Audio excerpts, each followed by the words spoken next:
வணக்கம். வாழ்க வளமுடன். மூவிரு முகங்கள் போற்றி முகம்பொழி கருணை போற்றி ஏவரும் துதிக்க நின்ற ஈராறு தோள் போற்றி காஞ்சி மாவடு வைக்கும் செவ்வேல் மலரடி போற்றி அண்ணான் சேவலும் மயிலும் போற்றி திருக்கைவேல் போற்றி போற்றி வெற்றிவேல் முருகனுக்கு அரோகரா. இந்த வீடியோ பதிவில் நம்ம ஜன்னலை பற்றி தான் பேச போகிறோம்.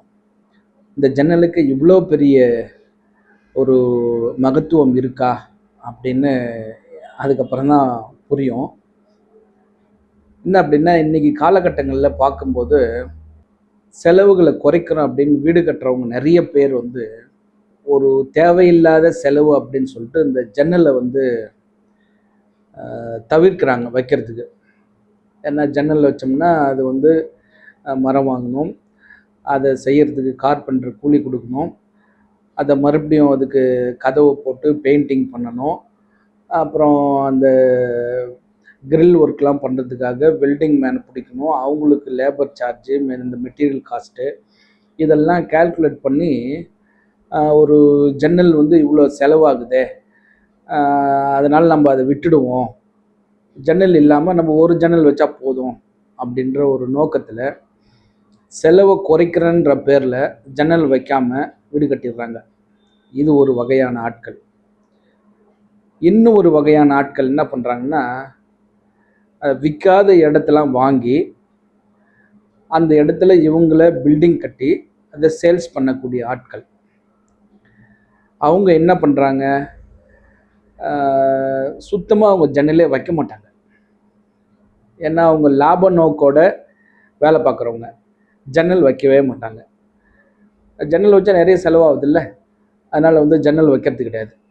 கம்ப்ளீட்டாக இருக்கிற இடத்த 4 பக்கமும் பவுண்ட்ரி வரைக்கும் வீடு கட்டிடுவாங்க. அதாவது மதர்வால் போட்டு க்ளோஸ் பண்ணிவிடுவாங்க. இவங்க ஜன்னல் எங்கே வைக்கிறாங்க அப்படின்னா, அந்த சீலிங் காங்கிரீட் போடும்போது அதில் வச்சிடுறாங்க. ஓப்பன் டு ஸ்கை அப்படின்ற ஒரு ஓடிஎஸ் கான்செப்டில் வச்சிடுறாங்க. ஏன்னா அதுக்கு ஃப்ரேம் பண்ணுற வேலை கிடையாது. ஜஸ்ட் அந்த போடுற கம்பிங்களே அப்படியே விட்டுட்டு ஒரு பெயிண்ட் மட்டும் அடிச்சு விட்டால் போதும். ஸோ அந்த கான்செப்டில் அவங்க போயிடுறாங்க. ஓப்பன் டு ஸ்கைன்ற கான்செப்டில் செலவு குறையுது அப்படின்னு சொல்லிட்டு. சரி, இந்த மாதிரி வீடு கட்டி விற்கிறவங்க கிட்ட வீடு கட்டி வாழக்கூடியவர்களும், இந்த ஒரு ஜன்னல் வச்சு வீடு கட்டி வாழக்கூடியவர்களும் அந்த வீட்டில் நல்ல வாழ்க்கை வாழ்ந்து கொண்டு இருக்கிறார்களா அப்படின்னா, அங்கே தான் ஒரு ஒரு ஒரு மிகப்பெரிய ஒரு சூட்சுமம் அங்கே ஒளிஞ்சிருக்கு. வாழ்க்கை என்பது ஒரு நல்ல வாழ்க்கையாக போகலை அந்த வீட்டில் வாழக்கூடியவர்களுக்கு. ஏதோ நம்ம தெரியாமல் இந்த வீட்டுக்கு வந்துட்டோமோ என்னவோ, இந்த வீட்டுக்கு வந்ததுலேருந்து ஒரு நல்ல ஒரு வேலை கூட நம்மளால் செய்ய முடியலையே, எதை தொட்டாலுமே தள்ளி போயிட்டே இருக்கு, காரணம் தெரியலையே, ஒரு நல்ல பில்டர்கிட்ட தான் நம்ம வீட்டை வாங்கியிருக்கிறோம், ஒரு நல்ல பில்டரை வச்சு தான் நம்ம வீடு கட்டியிருக்கோம் அப்படின்ற ஒரு எண்ணம் அவங்க மனசுக்குள்ளே இருக்குமே தவிர, இதுக்கு ஒரு தீர்வு கண்டுபிடிக்கக்கூடிய ஒரு வழி அவங்களுக்கு கிடைக்காது. ஒத்த ஜன்னல், அந்த ஜன்னலே இல்லாத வீடு, இதெல்லாம் இப்படி தான் மக்கள் வாழ்ந்துட்டு இருக்காங்க. ஸோ அப்போ எப்படி வீடு கட்டி வாழணும் அப்படின்னா, இப்போ நீங்கள் ஒரு வீட்டை கட்டடமாக பார்க்கக்கூடாது, அதை நம்முடைய உடம்பாக தான் பார்க்கணும். இதான் நம்ம நிறைய வீடியோ பதிவில் சொல்லிகிட்ருக்கோம். பார்க்குற நம்மளை கூப்பிடுற வீட்டுக்காரங்களுக்கும் அதுதான் சொல்கிறோம். நீங்கள் வீட்டை கட்டடமாக பார்க்காதீங்க, நம்முடைய உடம்பாக பாருங்கள். அப்போ நம்ம உடம்பாக பார்க்கும்பொழுது, இப்போ உங்கள் வீட்டில் எந்த பாகம் வீக்காக இருக்கோ அந்த பாகத்துக்கு உண்டான உடல் உறுப்புகள் நம்ம உடம்புலேயும் பாதிப்பு உண்டாகும் அப்படின்னு சொல்லிட்டு அதுதான் சொல்லிக்கிட்டு வரோம். ஸோ அதே தான் இந்த கான்செப்ட்லேயும் நம்ம பார்க்க வேண்டியது. அப்போது ஒரு மனிதன் நல்ல வாழ்க்கை வாழணும், ஒரு மனிதன் ஆரோக்கியமாக இருக்கணும் அப்படின்னா அவனுக்கு நல்ல காற்று அவசியம், நல்ல உணவு அவசியம், நல்ல சுற்றுப்புறம் அவசியம். ஸோ சுற்றுப்புறம் நல்லா இருந்தால் காற்று அவனுக்கு நல்ல காற்றாக வரும். ஸோ அதுக்கப்புறம் அவன் சாப்பிடக்கூடிய உணவு நல்ல அந்த காற்றுனால அவனுக்கு அந்த ஜீரணம் என்ற ஒரு கான்செப்டில் போயிட்டு ஆரோக்கியம் என்ற உடலை அவங்களுக்கு கொடுக்கும். ஸோ இதெல்லாம் இருக்கணும் அப்படின்னா ஒரு வீட்டோட வடகிழக்கு பகுதி ரொம்ப ரொம்ப ரொம்ப ரொம்ப முக்கியமான பகுதி. ஒரு நல்ல காற்று வேணும், ஒரு நல்ல தகவல் நம்ம கேட்கணும் அப்படின்னா அந்த வடகிழக்கு பகுதி தான் முக்கியமான பகுதியாக இருக்குது. ஸோ அந்த வடகிழக்கு பகுதியில் பார்த்தீங்கன்னா எல்லாருமே வந்து இப்போது வடக்கு பார்த்த வீடுனா வடக்கு பக்கம் மட்டும் ஜன்னல் வச்சுப்பாங்க, கிழக்கு பார்த்த வீடுனா கிழக்கு பக்கம் மட்டும் ஜன்னல் வச்சுப்பாங்க, தெற்கு பார்த்த வீடுனா தெற்கு பக்கம் மட்டும் ஜன்னல் வச்சுப்பாங்க, மேற்கு பார்த்த வீடுனா மேற்கு பக்கம் மட்டும் ஜன்னல். இது யார் வைப்பாங்க அப்படின்னா இந்த பில்டிங் கட்டி விற்கக்கூடியவர்கள் இந்த ஒரு ஜன்னல் மட்டும்தான் வைப்பாங்க. அவங்க வந்து அந்த வீட்டோட ஃப்ரண்ட் வியூ மட்டும்தான் அவங்க ஃபோக்கஸ் பண்ணுவாங்க. அதாவது முகம் அழகாக இருந்தால் போதும் அப்படின்ற ஒரு கான்செப்ட் அவங்களுக்கு. முகத்தில் என்னென்ன இருக்குன்றதுலாம் அவங்க மறந்துடுவாங்க. ஸோ அந்த வகையில் அவங்க வந்து எலிவேஷனை மட்டுமே ஃபோக்கஸ் பண்ணி மற்ற 3 திசைகளும் அவங்க வந்து கம்ப்ளீட்டாக அந்த செங்கல் வச்சு கட்டி சிமெண்ட் வச்சு பூசி விட்ருவாங்க. அதாவது ஊசி போகிறதுக்கு கூட கொஞ்சம் கேப் இல்லாமல் க்ளீனாக வந்து அவங்க வேலை பார்த்துருவாங்க. அப்படி வீடு கட்டக்கூடியவர்கள் அந்த பில்டர்கள். ஸோ அவங்க என்ன பண்ணுறாங்கன்னா இந்த ஒரு ஜன்னல் கான்செப்டில் வந்துடுவாங்க. இப்போ அந்த ஒரு ஜன்னல் கான்செப்டில் இப்போ வடகிழக்கு பகுதி தான் நம்ம வந்து ரொம்ப ரொம்ப முக்கியமான பகுதின்னு சொல்கிறோம். இப்போ உதாரணத்துக்கு நீங்கள் வடக்கு பார்த்த வீடுனா வடக்கு பக்கம் மட்டும் ஜன்னல் வச்சிங்கன்னா அந்த வீட்டில் சுப நிகழ்வு நடக்கணும் அப்படின்னா ஆண்கள் இருந்தால் அவங்களுக்கு சுப நிகழ்வு நடக்கும், அதாவது கல்யாணம் நடக்கும்.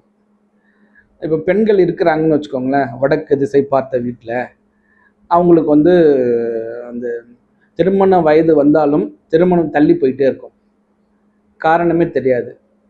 பையனுக்கு கல்யாணம் ஆகும், அந்த வீட்டில் முதல் பொண்ணு இருந்தாலும் 2வது பையன் இருந்தால் 2வது பையனுக்கு கல்யாணம் ஆகிடும். ஸோ நீங்கள் நிறைய வீட்டில் பார்க்கலாம், முதல்ல பொண்ணு இருந்து 2வது பையன் இருந்து அந்த வீட்டில் 2வது பையனுக்கு அவங்க வந்து கல்யாணம் பண்ணிடுறாங்க, இன்னும் பொண்ணுக்கு வந்து கல்யாணம் பண்ணாது இருக்குது அப்படின்னா அந்த வீடு வந்து ஒரு ஜன்னல் குறைவான வீடு. இப்போது கிழக்கு பார்த்த வீடு இருக்குதுன்னு வச்சுக்கோங்க, கிழக்கு பார்த்த வீட்டில் நிச்சயமாக ஒரு ஜன்னல் கிழக்கு பார்த்து இருக்கும். ஸோ அந்த வீட்டில் பொண்ணு இருந்தால் சீக்கிரம் கல்யாணம் ஆகிடும், பையன் இருந்தால் சீக்கிரம் கல்யாணம் அங்கே ஆகிறதுக்கான வாய்ப்பு இல்லை. காரணம் என்னென்னா அந்த ஒத்த ஜன்னல்.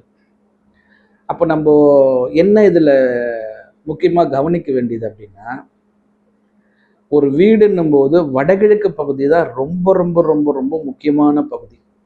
அது நீங்கள் எந்த திசை பார்த்த வீடாக இருந்தாலும் சரி, நான் கிழக்கு மேற்கு தெற்கு எந்த பக்கம் பார்த்த வீடாக இருந்தாலும் சரி, வடகிழக்கு பகுதி ரொம்ப ரொம்ப ஒரு முக்கியமான பகுதி. அப்போ அந்த வடகிழக்கு பகுதியில் வடக்கு ஜன்னல் கிழக்கு ஜன்னல் நிச்சயமாக இருக்கணும். அந்த 2 ஜன்னல் வந்து நீங்கள் வச்சுட்டு கம்ப்ளீட்டாக மூடி வச்சிங்கன்னா அதில் எந்த பயனும் கிடையாது. இப்போ பார்த்தீங்கன்னா ஜன்னல் வச்சுருவாங்க, அதை நல்ல ஒரு கண்ணாடி போட்டு கம்ப்ளீட்டாக க்ளோஸ் பண்ணி வச்சுருவாங்க, திறக்கவே மாட்டாங்க. திறந்தால் எங்களுக்கு வந்து பூச்சி வருதுன்னுவாங்க. பூச்சி வரதான் செய்யும், பூச்சி வந்தால் தான் மற்றதெல்லாம் நடக்கும் வீட்டில். அப்போது பூச்சி வருதுன்னும் பொழுது அங்கே ஒரு பூச்சி வராமல் இருக்கிறதுக்கு நம்ம என்ன பண்ணலாம், ஒரு மெஷ் வாங்கி அடிச்சிடலாம். கம்மியான விலையிலையும் இருக்குது, காஸ்ட்லியான விலையிலையும் இருக்குது. உங்களுடைய வசதி தகுந்த மாதிரி அந்த ஜன்னலுக்கு வந்து ஒரு மெஷ் வாங்கி போடுங்க. அப்போது வடக்கு கிழக்கு ஜன்னல் வச்சும் மூடி இருந்தால் அந்த வீட்டில் வந்து இந்த திருமண பிராப்தம் தள்ளி போயிட்டுருக்கும். அது வடக்கு பக்கம் ஜன்னல் இருந்தால் பையனுக்கு கல்யாணம் நடக்கும், கிழக்கு பக்கம் ஜன்னல் இருந்தால் அந்த வீட்டில் பெண்கள் இருந்தால் பெண்களுக்கு சீக்கிரமாக கல்யாணம் நடக்கும். இப்போது யார் வீட்டிலலாம் வந்து பையன் இருக்காங்க, கல்யாண வயசில் பொண்ணு இருக்காங்க அப்படின்னா இதை நீங்களே பார்த்துக்கலாம். நம்ம வீட்டில் வந்து பையனுக்கு கல்யாணம் நடக்கணும்னா வடக்கு பக்கம் ஜன்னல் இல்லை, அதை ஓப்பன் பண்ணி வச்சோம்னா பையனுக்கு சீக்கிரம் கல்யாணம் நடக்கும். இப்போ பொண்ணு இருக்குது அப்படின்னா கிழக்கு பக்கம் ஜன்னல் இல்லாமல் இருந்தால் அந்த வீட்டில் வந்து பெண்களுக்கு திருமணம் தள்ளி போகும். ஸோ இந்த 2 பக்கமும் ஜன்னல் வச்சு நீங்கள் திறந்து வைக்கும் பொழுது அந்த வடகிழக்கு பகுதியை நீங்கள் கூர்ந்து கவனிக்கும் பொழுது உங்கள் வீட்டில் வயது வந்த பெண்களாக இருந்தாலும் சரி ஆண்களாக இருந்தாலும் சரி ஒரு சரியான நேரத்தில் அவங்களுக்கு வந்து நிச்சயமாக திருமணம் தானாகவே நடக்கும். ஸோ இந்த ஜன்னல் கான்செப்ட் வந்து கல்யாணத்துக்கு மட்டுமானா கல்யாணத்துக்கு மட்டும் கிடையாது, குழந்தைக்கும் இந்த ஜன்னல் பொருந்தும். 2வது நீங்கள் வந்து ஒரு ஆரோக்கியமான மனிதராக வாழணும் அப்படின்னா அதுக்கும் இந்த ஜன்னல் பொருந்தும். தொழில் வளர்ச்சியில் நான் அடுத்த கட்டத்துக்கு போகணும் அப்படின்னா அதுக்கும் இந்த ஜன்னல் பொருந்தும். குறிப்பாக பெண்களுடைய உடல் சார்ந்த ஆரோக்கியத்திற்கு இந்த ஜன்னல் வந்து ஒரு மிகப்பெரிய பங்கு வகிக்குது வாஸ்துல. அப்போது ஒரு வீடு கட்டுறோம்னா நிச்சயமாக நீங்கள் எத்தனை அறைகள் கட்டினாலும் சரி, அதுக்கு முடிஞ்ச அளவுக்கு 2 ஜன்னல் வைங்க. அந்த ஜன்னல் வந்து நம்முடைய உடல் பாகமாக நினச்சி நீங்கள் அந்த ஜன்னல் வச்சு அதை திறந்து வைக்கும்பொழுது அந்த வீட்டில் வாழக்கூடிய மனிதர்களுக்கு நிச்சயமான ஒரு ஆரோக்கியமான வாழ்க்கை கிடைக்குது. கல்யாண வயசில் இருக்கக்கூடிய பையனுக்கோ பொண்ணுக்கோ சரியான நேரத்தில் கல்யாணம் நடக்குது. அந்த கல்யாணம் நடந்ததுக்கப்புறம் ஒரு அடுத்த சந்ததின்ற ஒரு வளர்ச்சியில் அந்த வீடு வந்து போய்கிட்டே இருக்கும். ஒரு நல்ல ஆரோக்கியமான குழந்தையை அந்த வீடு கொடுக்கும், நிச்சயமாக அந்த ஜன்னல் வச்சு திறந்து இருந்தால். ஸோ இந்த ஜன்னல் வந்து நம்முடைய வாழ்க்கையில் ஒரு மிகப்பெரிய பங்கு வகிக்குது.